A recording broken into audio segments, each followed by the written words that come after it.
नमस्कार, हून टीवी देख रहे हैं आप। मैं हूं आपके साथ विशाल। खबरों की शुरुआत करेंगे बड़ी खबर से। देहरादून से बड़ी खबर मिल रही है। नंदा की चौकी में तेज बारिश के बाद नया पुल क्षतिग्रस्त हो गया है। करीब 10 से 15 दिन पहले ही शुरू हुआ था पुल का संचालन। स्थानीय लोगों ने निर्माण गुणवत्ता पर भी सवाल उठाए हैं। लगभग 16 करोड़ की लागत से बना यह प्रोजेक्ट फिर सवालों के घेरे में है। लोगों में भारी नाराजगी है। जांच की मांग भी इस दौरान उठाई गई है। तो बड़ी खबर आप तक पहुंचा रहे हैं, जहां पर तस्वीरों में भी देखा जा सकता है कि किस तरह से पूरा पुल धंस गया है, बैठ गया है। और ऐसे में ये जा रहा है कि करोड़ों की लागत से बनाया गया था, लेकिन पहली ही बारिश झेल नहीं पाया। अभी हाल फिलहाल में इसका उद्घाटन भी किया गया था और ज़रूरी मार्ग कहा जा सकता है इसको, क्योंकि यहीं से होकर लोग आवाजाही करते हैं।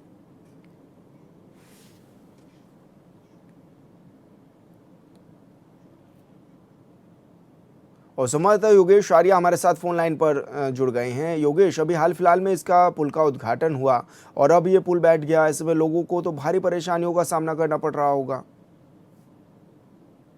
क्योंकि नंदा की चौकी में तेज बारिश के बाद नया पुल क्षतिग्रस्त हुआ है और ऐसे में देखें तो करीब 10 से 15 दिन पहले ही ये पुल का संचालन जो है वो शुरू हुआ था।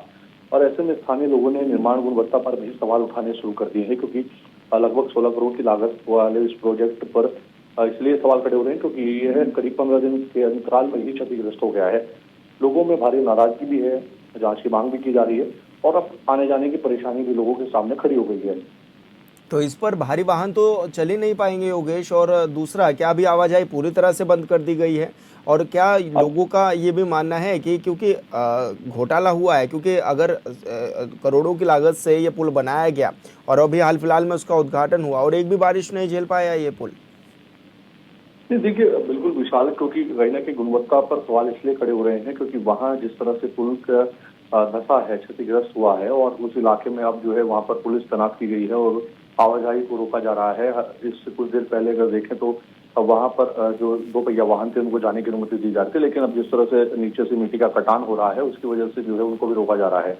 अब ऐसे में जो वैकल्पिक मार्ग है वो काफी दूर पड़ता है और लोगों के अंदर इसी बात से नाराजगी है कि अभी 16 दिन ही हुए हैं और पहली जो इस बरसात को इसने झेला है और इस बरसात में जो है कहीं ना कहीं ये क्षतिग्रस्त हो गया है। तो इसके निर्माण पर गुणवत्ता पर सवाल खड़े हो रहे हैं। लोगों के अंदर नाराजगी है कि इसके पूरे प्रकरण की जांच होनी चाहिए और वैकल्पिक जो व्यवस्था है वो सरकार को करनी चाहिए, ताकि जो लंबा मार्ग है उसका जो है सामना उनको ना करना पड़े, क्योंकि काफी दूर से अपने घर जाने के लिए लोगों को समस्या होती है। दूसरे मार्गों के वैकल्पिक मार्गों का जो यहाँ पर प्रयोग करना पड़ता है।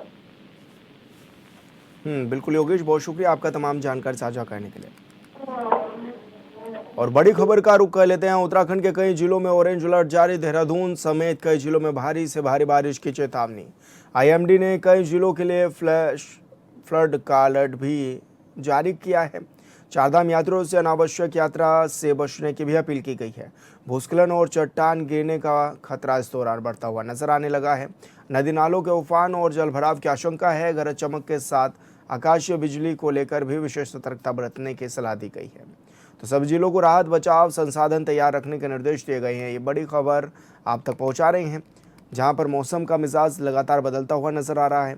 चारधाम यात्रियों से अनावश्यक यात्रा करने से बचने की भी गुहार लगाई गई है और साथ ही ये भी देखा जा रहा है कि भूस्खलन और चट्टान खिसकने का, गिरने का खतरा भी लगातार मंडराता हुआ नजर आ रहा है।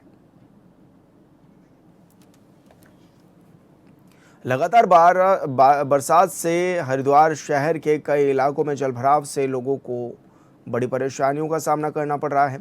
वहीं गंगा जल लेने पहुंचे शिव भक्त कांवड़ियों को उमस और गर्मी से भी राहत मिली है।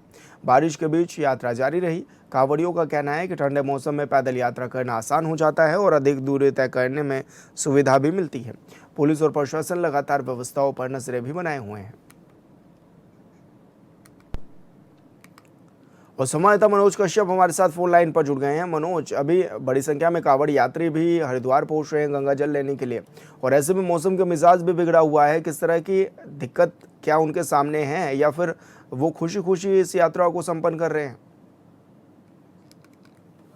देखिए कि जो कावड़ी है वो हरिद्वार में जब लेकर यहाँ से अपने गंतव्य की ओर रवाना हो गए, लेकिन आज देर रात से तेज बारिश हो रही जिस कारण थोड़ी सी समस्या जो है स्थानीय लोगों के सामने आ गई है, जो यात्री उनके सामने भी आ गए। लेकिन ऐसे में जो कावड़ी है वो काफी खुश दिखाई दे रही है, क्योंकि ऐसे में कहीं कहीं जो लीटर जल होते हैं वो हल्दी थोड़ी सी उठाकर अपने जो ट्राले होते हैं उनकी ओर वो जाते हैं। तो ऐसे में कहीं ना कहीं जो मौसम था, जो उमस हुई गर्मी थी, तेज बारिश होने से कहीं ना कहीं कावड़ियों को उससे राहत मिली। यहाँ पे साफ तौर से देखा जा सकता है कि जो कावड़िए थे वो लगातार अपनी यात्रा को यहाँ पे तय कर रहे हैं, क्योंकि यहाँ पे आज जो है धूप कहीं भी दिखाई नहीं दे रही है। मौसम में भी काफी ठंडक है, यानी साफ तौर से कहा जा सकता है कि जिस तरीके से तेज बारिश रात भर से हो रही, तो ऐसे में तापमान में गिरावट आई, जिस वजह से यहाँ पे कावड़ियों को काफी सहूलियत इससे मिली है। हालांकि बरसात होने से कुछ समस्या तो कावड़ियों के सामने भी आती है, लेकिन मौसम जिस तरीके से सुहाना हो गया, ठंडा हो गया, तो ऐसे में उमस भरी गर्मी से कावड़ियों को राहत मिली है। और खासतौर से देखें कि जो हरिद्वार का ग्रामीण क्षेत्र है, वहाँ पे कहीं न कहीं जो बाण गंगे है, वहाँ पे बारिश की स्थिति पैदा हो जाती है, क्योंकि लगातार मैदानी क्षेत्रों के साथ साथ जो पर्वतीय इलाके है वहाँ पे भी लगातार बारिश हो रही है। हालांकि मौसम विभाग ने लगातार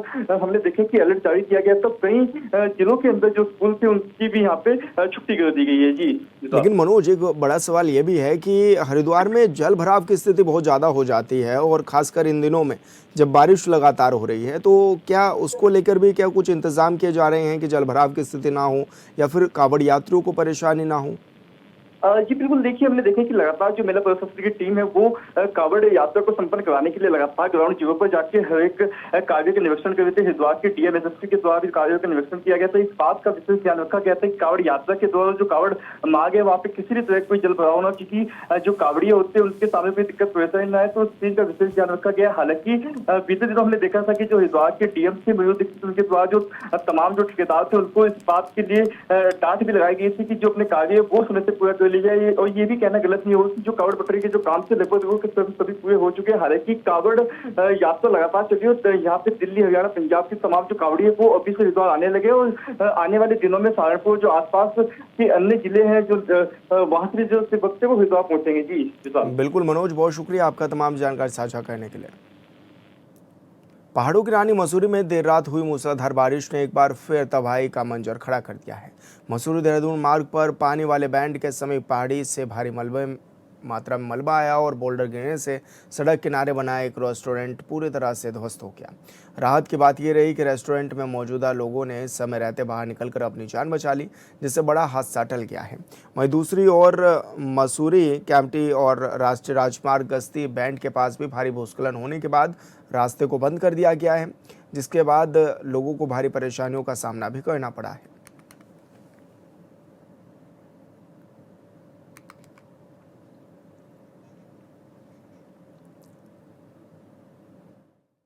खबर चंपावत से है, जहां मुख्यमंत्री पुष्कर सिंह धामी के सुशासन और त्वरित समस्या निवारण के निर्देशों के अनुपालन में कलेक्ट्रेट सभागार में जिलाधिकारी मनीष कुमार की अध्यक्षता में जनता मिलन कार्यक्रम आयोजित किया गया।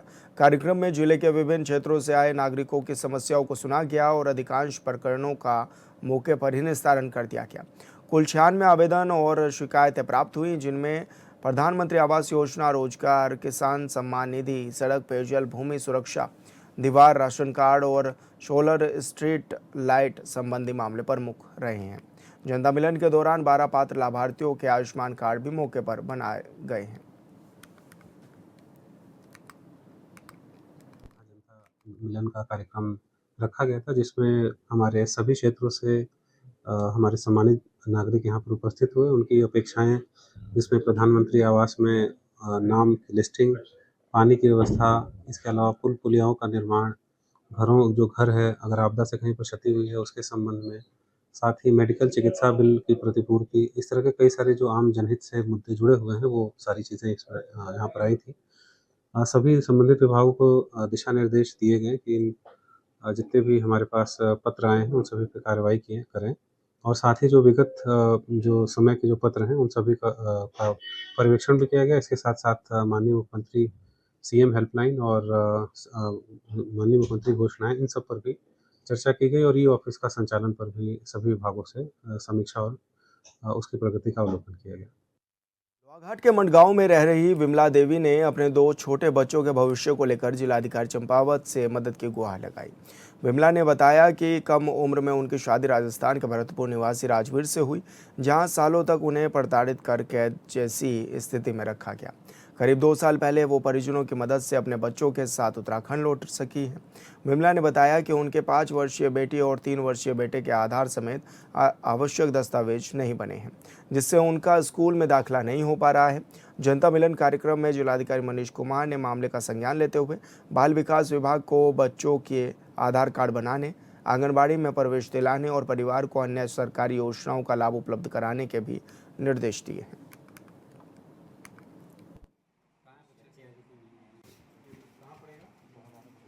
शादी होने के बाद 7 साल से मैं अंदर कमरे में कैद किया था उन लोगों ने। हाँ हाँ। फिर उसके बाद मैं वहाँ से निकल के आई हूँ। अच्छा, ये कौन, क्या नाम है उसका? राजवीर है, और जिसने शादी करवाई थी मेरी बुआ की लड़की है। अच्छा, ये भरतपुर में जी। शादी हुई थी? 2 बच्चे हैं। कितने? एक 3 साल का लड़का है, 5 साल की लड़की है। नहीं, और कागज मेरा आधार कार्ड तो बना है, एड्रेस लेकिन नहीं बच्चों था। तो अभी आपने हाँ, कैसे मारपीट कर रहे थे अंदर एक कमरे में बंद करके। अच्छा, आप यहाँ से फ़ोन किया था तो मेरी छोटी वाली बहन गई थी लेने के लिए।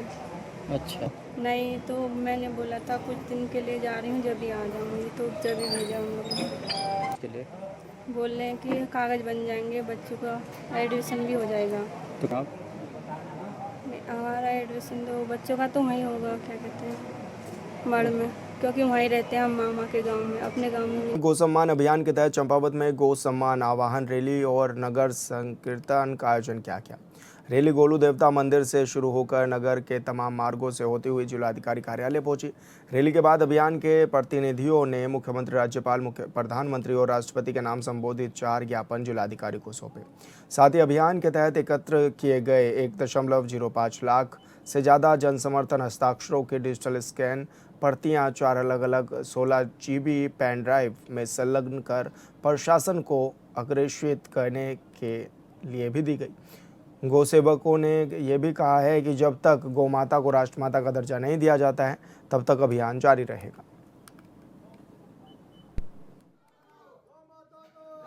जय गोपाल, आपके चैनल के माध्यम से मैं कहना चाहूँगा कि गौ विश्व माता, गाय विश्व की माता है, और गाय के सम्मान में आज पूरे भारतवर्ष में एक संतों के द्वारा और गौ सेवकों के द्वारा और जो हमारी गौ माता है, इसके सम्मान के लिए, संरक्षण के लिए, संवर्धन के लिए हमारे पूरे भारतवर्ष में हर जिले में आज जिलाधिकारी महोदय के माध्यम से एक हमारा प्रार्थना पत्र दिया है, जिसमें गौ माता को वेद माता या राष्ट्र माता घोषित करने का एक आह्वान चला है। इस आह्वान में आज हमने अपने डिस्ट्रिक्ट हेडक्वार्टर चंपावत से भी गौ सम्मान दिवस के रूप में 27 जुलाई को एक ज्ञापन जिलाधिकारी महोदय जी को दिया है।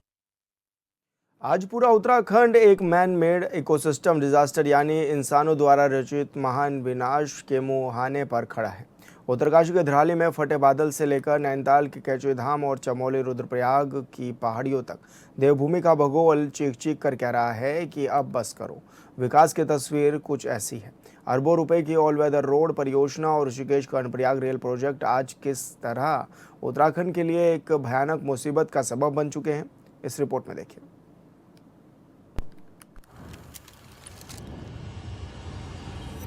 उत्तराखंड में पहाड़ों की रानी अब खतरे पर है। अंतर्राष्ट्रीय जर्नल अर्थ सिस्टम साइंस में प्रकाशित वाडिया संस्था के रिसर्च में कहा गया है कि मसूरी क्षेत्रफल का 15% हिस्सा भूस्खलन की दृष्टि से अत्यधिक संवेदनशील है। रिपोर्ट में इस बात का जिक्र किया गया कि कैंपटी फॉल और लाइब्रेरी रोड जैसे प्रमुख पर्यटन स्थलों की नींव पूरी तरह हिल चुकी है, क्योंकि यहाँ की चट्टानें नाजुक चूना पत्थर से बनी है। निश्चित तौर पर उत्तराखंड बहुत ही संवेदनशील हमारा क्षेत्र है, क्योंकि पहाड़ी क्षेत्र है। यहाँ पर किसी भी योजना को धरातल पर उतारने से पहले भारतीय जनता पार्टी की सरकार माननीय पुष्कर सिंह धामी जी अपने सभी अधिकारियों से या जो हमारे भू वैज्ञानिक हैं जो इस चीज़ को सर्च करते हैं, रिसर्च करते हैं, वो ये देखते हैं कि कौन सा पहाड़ मजबूत है, कौन सा कमज़ोर है और इस योजना को पहुंचाने में हमें क्या लाभ होगा, क्या नुकसान होगा। इन सारी चीज़ों की भरपाई के लिए या हमें आगे चलकर किसी मानव की जान की हानि ना हो, इन सारी चीज़ों को लगातार परखने का काम हमारे भू वैज्ञानिक करते हैं, हमारे वो लोग करते हैं जो इन सारी पूरी टीम होती है। पहाड़ों को पहचान दिलाते दिलाते हम पहाड़ों की कैरिंग कैपेसिटी यानी वाहन क्षमता को पूरी तरह नजरअंदाज कर चुके हैं और नियमों की धज्जियां उड़ाते हुए उन ढलानों पर बहुमंजिला होटल, रिजॉर्ट्स खड़े कर दिए गए जो 60 डिग्री से भी ज्यादा तीखी है। पहाड़ों की हरियाली को काटकर सीमेंट, कंक्रीट और सरियों का एक ऐसा जाल बिछा दिया गया है कि आज सुंदर वादियां कंक्रीट के जंगलों में तब्दील हो चुकी है। फिर जब बारिश का पानी इन कंक्रीट के ढांचों के कारण जमीन के अंदर नहीं जा पाता तो वह पहाड़ों की ढलानों को तोड़कर तबाही की शक्ल अख्तियार कर लेता है।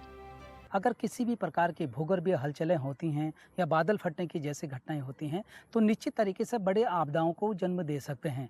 ये जो मसूरी वाला हमारा भाग है वो भी कहीं ना कहीं जो है कि वो एक संवेदनशील क्षेत्र है।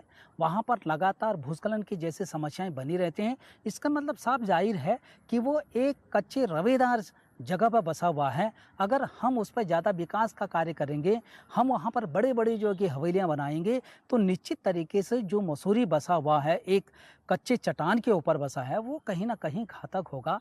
इसलिए हमको जो भी विकास कार्य करने हैं सरकारी मानकों के आधार पर करेंगे तो निश्चित तरीके से यहाँ का जनमानस सुरक्षित होगा। संकट सिर्फ निजी होटल या फिर अवैध निर्माणों तक सीमित नहीं है। पहाड़ों के इस विनाश में सरकारी परियोजनाओं की अनियोजित क्रियान्वयन में आग में घी का काम किया है। हजारों करोड़ की चारधाम ऑल वेदर रोड परियोजना ने जब पहाड़ों को वैज्ञानिक मानकों के विपरीत सीधे 90 डिग्री में काट दिया तो पहाड़ का प्राकृतिक संतुलन हमेशा के लिए बिगड़ गया। नतीजा, आज हल्की सी बारिश होते ही ऑल वेदर रोड पर विशाल बोल्डर और मलबा गिरने लगता है। वहीं दूसरी तरफ ऋषिकेश कर्णप्रयाग रेल परियोजना के तहत पहाड़ों के पेट को चीरकर जो लंबी सुरंग बनाई जा रही है उसके लिए जो भारी ब्लास्टिंग की जा रही है उसने अंदरूनी चट्टानों को खोखला कर दिया। टनल के ठीक ऊपर बसे गांव के घर धंस रहे हैं, दीवारों में चौड़ी दरारें आ रही हैं और सदियों पुराने पानी के प्राकृतिक स्रोत पूरी तरह से सूख चुके हैं। पर्यावरणविदों का साफ कहना है कि ये विकास नहीं बल्कि पहाड़ों के भूगोल के साथ किया गया एक आत्मघाती प्रयोग है। इधर खबर पर सरकार की अपनी बातें हैं। इस प्रदेश के अंदर जब भी कोई योजना पहुंचने का काम होता है, चाहे सड़कों की कनेक्टिविटी की बात करें या हम किसी अन्य दूसरी परियोजना की बात करें, तो उसमें माननीय पुष्कर सिंह धामी जी ने सख्त दिशा निर्देश हमारी उन एजेंसियों को दिए हैं कि आप किसी की भी जान माल की हानि किए बगैर उस योजना को पूरा करने का काम करेंगे, उसे धरातल पर उतारने का काम करेंगे। तो संवेदनशील है हमारा उत्तराखंड इस लिहाज से। यहाँ पर कोई भी, चाहे हम सुरंग का काम करें या अपनी ट्रेन ले जाने का काम करें, सड़कों को हम पहाड़ों के बीच से उन गांव तक पहुंचाने का काम करें जहां पर कनेक्टिविटी नहीं है, तो बहुत सारी ऐसी जो कमजोर हमारे क्षेत्र हैं वो जो चिन्हित किए जाते हैं, उन सबको देखते हुए हमारी उन योजनाओं को धरातल पर उतारने का काम करती है सरकार। उत्तराखंड के संवेदनशील भूगोल को नजरअंदाज करने की कीमत यहाँ के लोग बार बार चुका रहे हैं। उत्तरकाशी का धराली गाँव इसका सबसे बड़ा उदाहरण है। इको सेंसिटिव जोन होने के बावजूद नदियों के बहाव क्षेत्र और प्राकृतिक गधेरों को काटकर रिजॉर्ट और होटल खड़े कर दिए गए।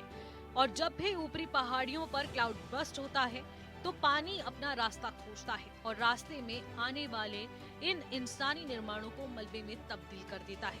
यही हाल सरोवर नगरी, नैनीताल और उसके आसपास का भी है।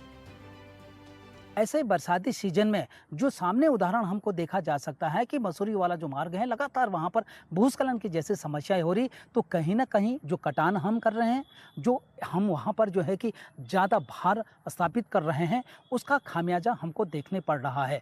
तो निश्चित तरीके से हम लोगों को अपनी विकासवादी और सुविधाओं को थोड़ा सा नज़रअंदाज करके अपना जीवन को भी सुरक्षित बनाने के लिए इन प्राकृतिक संसाधनों के साथ छेड़खानी ना करें, जिससे जो कि यहाँ का जनमानस को कष्ट सहना पड़े। अदालतों के सख्त रुख और वैज्ञानिकों की लगातार आ रही चेतावनियों के बाद अब उत्तराखंड सरकार रक्षात्मक मुद्रा में है। उत्तराखंड भूस्खलन न्यूनीकरण और प्रबंधन केंद्र के जरिए 125 करोड़ रुपए के बजट से संवेदनशील पहाड़ियों का ट्रीटमेंट शुरू कर दिया गया, जिसमें केंद्रीय सड़क परिवहन मंत्रालय अब ड्रोन, लिडार तकनीक और डिजिटल टेरेन मैपिंग का सहारा लेकर ऑल वेदर रोड के ड्रेनेज पॉइंट्स को ठीक करने का दावा कर रहा है। लेकिन जमीन पर उठ रहे सवाल आज भी वही है, क्या ये डैमेज कंट्रोल काफी है या फिर तबाही की बुनियाद रखने के बाद अब सिर्फ मरहम लगाने की कोशिश की जा रही है। वाडिया संस्था की मसूरी पर आई रिसर्च कोई साधारण रिपोर्ट नहीं है। कहा जा सकता है कि देवभूमि उत्तराखंड को बचाने की आखिरी पुकार है। विकास समय की मांग है और इससे कोई नहीं नकार सकता। लेकिन ऐसा विकास किस काम का जो इंसानों को मलबे के ढेर में बिठा दे।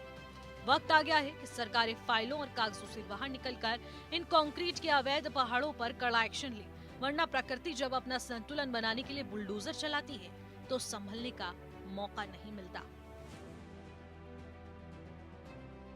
Bureau report, hornbill TV.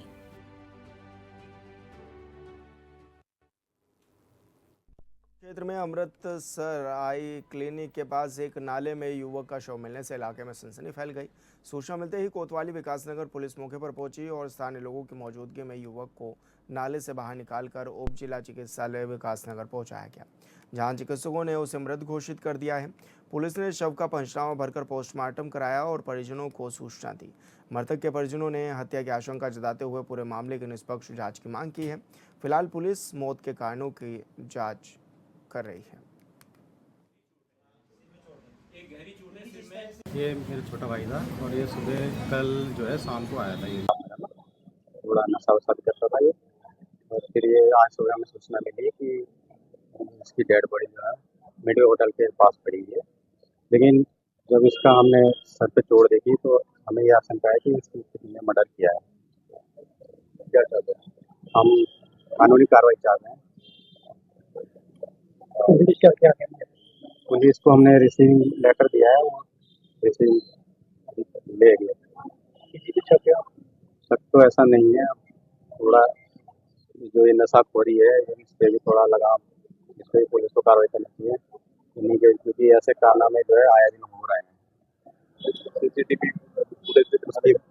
उसके भी खंगाली जा रही है। हमने कहा ये जो आज एक जौनसार बावर का एक नौजवान युवा जिसकी उम्र लगभग 30 साल थी, सुनील, जो कि रिखाड़ गांव का निवासी था और सैया में भी रहते थे उनके परिजन, उसकी जो है आज सुबह जो है वो मृत अवस्था में मिडवे होटल के ठीक सामने मिला। और हमें और पूरे ग्रामीणों को भी ये संदेह है कि उसकी या तो हत्या भी हो सकती है और उसकी मौत का जो है कोई कारण जो है अभी तक कोई तय नहीं हो पाया कि किन कारणों में उसकी मौत हुई, और कहीं ना कहीं एक संदेहास्पद जरूरत है। दूसरा क्या है कि कोई भी आदमी, किसी ने बीच में भी कोई सूचना नहीं दी कि कोई यहाँ ऐसे से कोई मृत अवस्था में पड़ा है। आज सुबह पता चलता है और सुबह इतनी देर में पता चलता है, और उसके बाद हम ग्रामीणों को जब शक हुआ तो ग्रामीण इकट्ठा हुआ और हॉस्पिटल गए। फिर यहाँ हम चौकी में आए थे कि हम ये चाहते हैं कि इसमें जांच हो। जो लोग भी अगर उसकी हत्या हुई है तो जो लोग भी इसमें सम्मिलित लोग हैं उन पे कानून की जो है कठोरतम कार्रवाई हो। और विकासनगर में जिस तरह लोग नशे से भी, हमने उसकी भी शिकायत करी, नशे के कारण लोग जो है रास्तों में, आप देखिए कि कई लोग नशे करते हुए मिलते हैं, ऐसी अवस्था में मिलते हैं कि आम जन का आना जाना दुरुस्त हो। और फिलहाल इस बुलेटिन में मेरे साथ इतना ही। आप देखते रहिए हॉर्नबिल टीवी। नमस्कार।